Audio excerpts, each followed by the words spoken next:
Hello, sis. I'm looking at souvenirs right now. What would you like? What have you been doing without contacting me at all?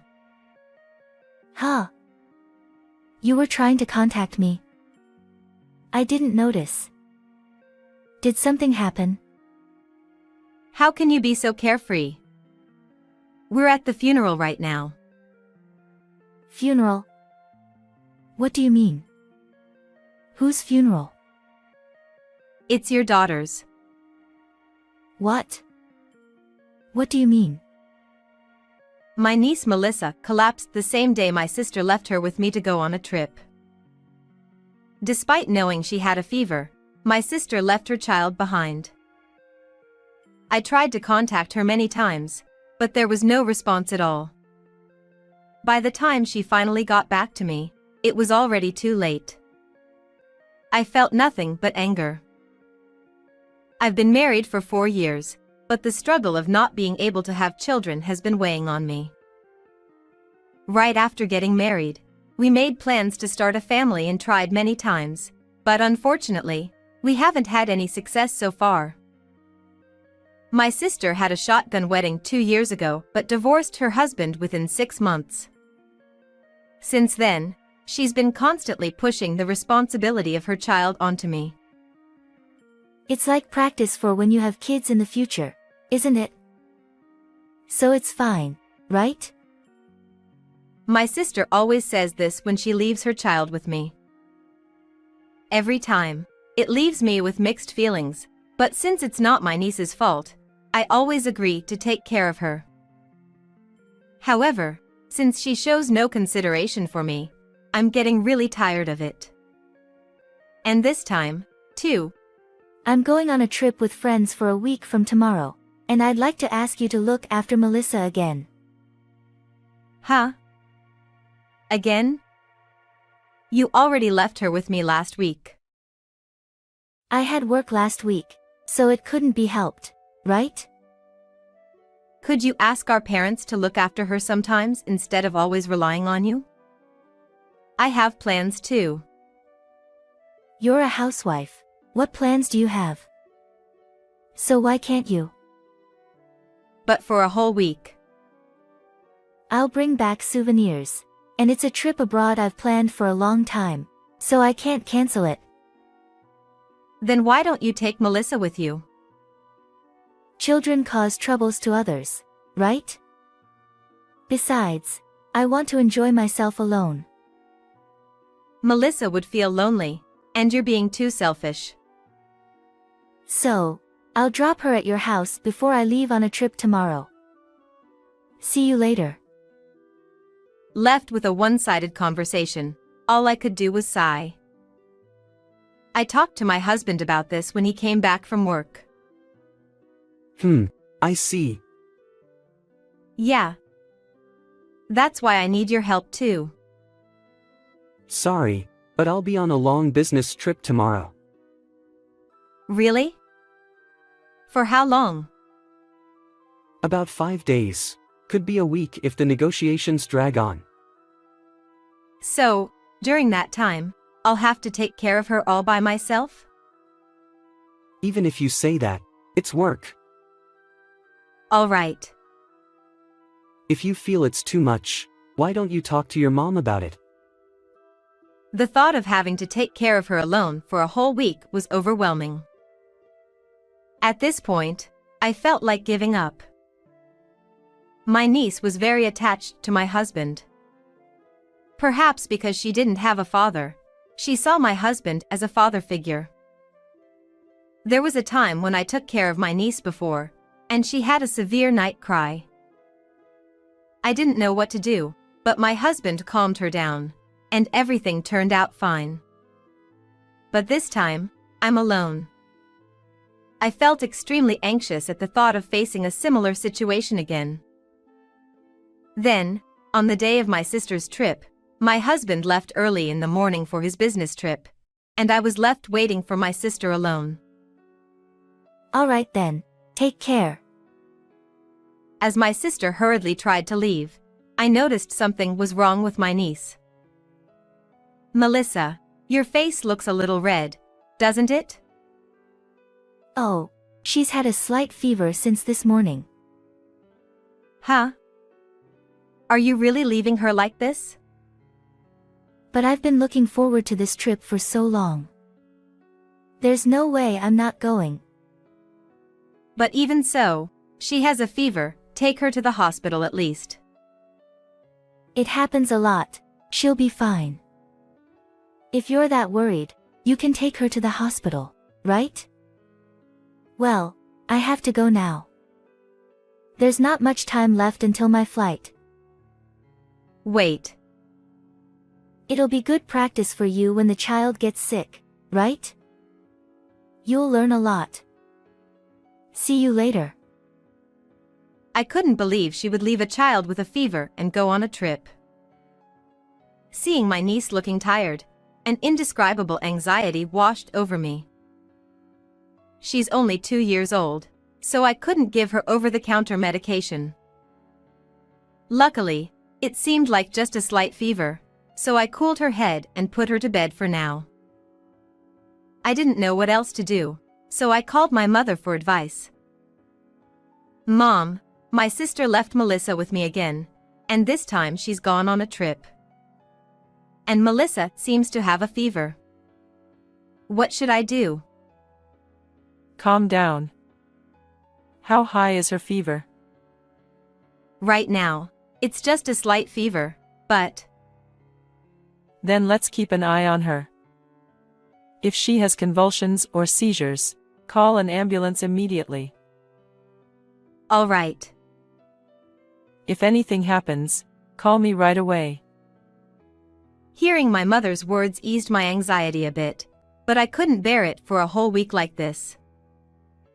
Even though it's just a slight fever, watching her struggle with her small body made me feel more and more distressed. And that night, my niece's condition suddenly worsened. Her fever shot up rapidly, and she began to suffer, so I quickly called an ambulance. And then, I tried calling my sister, but for some reason, the call wouldn't go through no matter how many times I tried. Why isn't it working? Because she's overseas? So, I contacted my husband, but I couldn't reach him either. Perhaps the signal was out of range. All I heard was a heartless announcement. Feeling overwhelmed with anxiety, I contacted my mother, and she came over immediately. Mom, what should I do?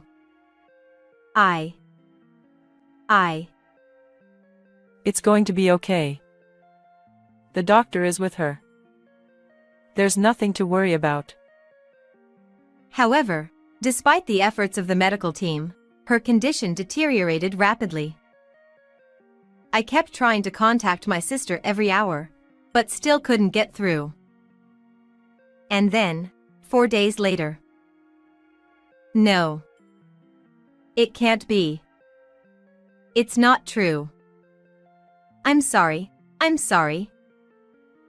Melissa passed away. A mere 2-year-old child, unable to see her mother one last time.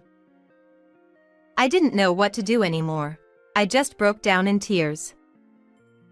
It's not your fault. There was nothing you could do. I know. But still, why can't we reach her? I know, Mom. I should have asked where she'd stay at least if I knew this would have happened. I was overwhelmed with feelings of regret as I entrusted Melissa's body to the funeral home, despite how heartbreaking it was. With no way to reach my sister or my husband, I couldn't even discuss what to do next. My husband's trip was supposed to end tomorrow, so all I could do was wait for his return. Seeing how worn out I was, my mother kindly suggested I take a rest, and I was finally able to get some decent sleep after 4 days. The next day, I contacted my sister again in the morning, but the result remained the same. And then, my husband, who was supposed to come back, didn't return. Worried that his business negotiations might have been extended, I decided to contact his company. However, I was told that my husband hadn't been on a business trip at all, but he had taken a week of paid leave instead. I had a bad feeling. I tried not to dwell on it before, but Melissa was very fond of my husband, and he seemed to get along well with my sister too. My husband often complimented my sister, even in front of me, and she seemed delighted by it. Moreover, whenever my sister left Melissa with us, my husband would come home late, and recently, they even came back together sometimes. Once I started to doubt, more and more questions arose. This time, they left on the same day. They've gone for the same number of days. Is it really just a coincidence? I thought there might be some evidence, so I checked my sister's Instagram. There, I found several photos dated 2 days ago showing her enjoying room service in a hotel room. As I looked closely at the photos, I noticed my husband's reflection in the mirror. I became convinced that they were having an affair. Leaving a sick child behind for a cheating trip. And with her sister's husband. That's absolutely unforgivable. I saved the images and managed to get the divorce papers amidst the preparations for Melissa's funeral. 2 days later, Melissa's funeral was held with only close relatives present. Why isn't she here? Still no word from her? No, not yet. Not being at her child's funeral. What kind of mother does that? Unbelievable.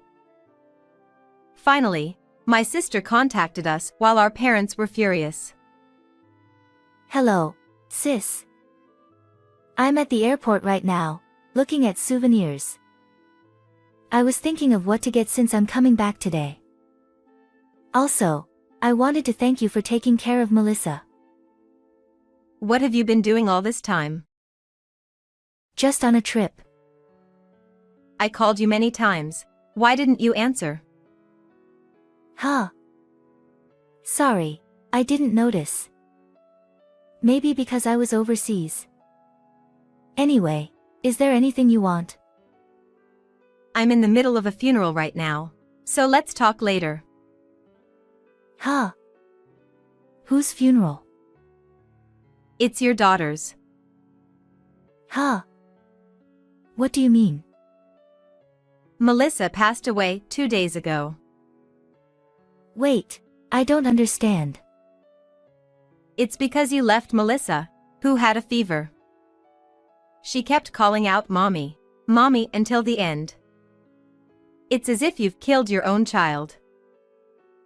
Wait, hold on. If you can't believe it, then come back home right away. That night, unbelievably, my sister returned home with my husband. As I watched my husband comforting my sister, who was breaking down in tears as she looked at the picture of Melissa, I felt a sense of disgust. I'm sorry. If only I had been there for you. I'm really sorry. I'm sorry to interrupt you crying, but there's something I want to ask you. What is it? Since the night you went on your trip, I've been trying to contact you every day. I called you, I sent emails, and messages on WhatsApp. But I never heard back from you. Why? Well, that's because I was overseas, so my phone didn't work. Well then, what about this? Then, I showed my sister the photos from her Instagram. This was posted 4 days ago, right? If you were able to post, it means at least you had internet in the hotel, correct? Well, that's... You noticed my messages, but you chose not to respond because it was inconvenient for you, right? That's why my WhatsApp messages were never marked as read. But that was because you simply didn't want to communicate with me. Am I wrong? That's not true. Well then, Let's ask the other person in this photo. Other person. Hey, did you enjoy your trip with my sister? Ha! I zoomed in on the photo and showed it to my husband and sister. They turned pale. Both of our parents were also staring at the photo with wide eyes. Clearly, the person reflected in this mirror is you, isn't it? How do you explain that? Ha!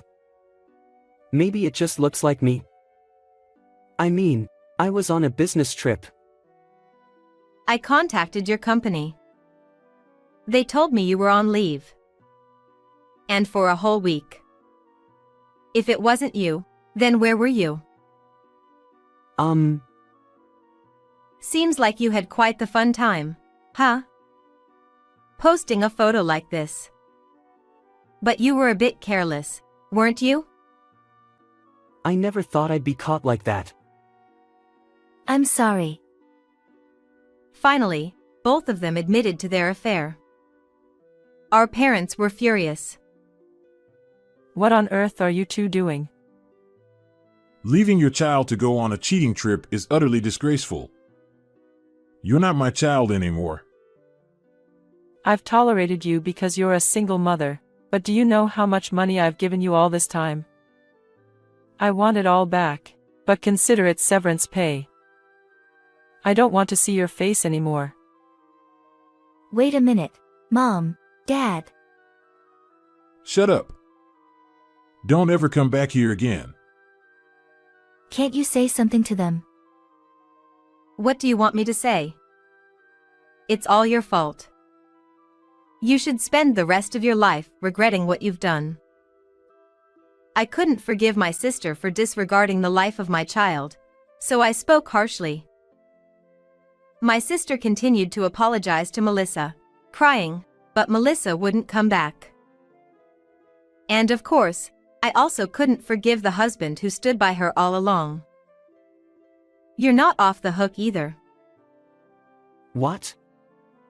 What do you mean? Here, sign this immediately. We'll discuss alimony through my lawyer, so be prepared. A divorce agreement? Why? Why? Isn't it obvious? I can't believe you cheated with my sister. I don't want to be with someone so disgusting. Wait a minute. I'm sorry. We can work this out if we just talk.